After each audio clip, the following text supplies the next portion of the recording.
Политичката злоупотреба на деца е на прво место според регистрираните СОС јавувања на првата детска амбасада Меѓаши. Се намалуваат жртвите на семејно насилство. Од почетокот на годинава регистрирани се 105 јавувања, од кои во 4 случаи лично деца ја кренале слушалката да побараат помош од злоупотреба при семејно насилство.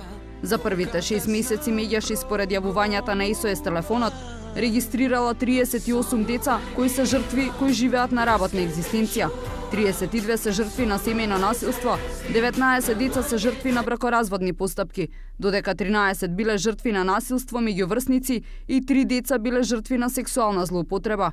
Во еден случај пријавена била воспитувачка која злоупотребила дете и еден случај регистриран за малолетничка проституција. Економската криза во многу ја влоши состојбата со злоупотреба на децата, нивните права и насилство не само во семејството, туку во училиштето. Би сакал уште еднаш да апелирам и до родителите, и до политичките партии, дека местото на децата не е на политичките митинци. Како резултат на една ваква ситуација која што имаме во нашата република, имаме 13 деца кои што се жртви на меѓуврсничко насилство. Тоа значи дека општествената клима која што владее во нашата република ги поттикнува младите на еден модел на агресивно и девијантно однесување, нетолерантност кон различните од нив.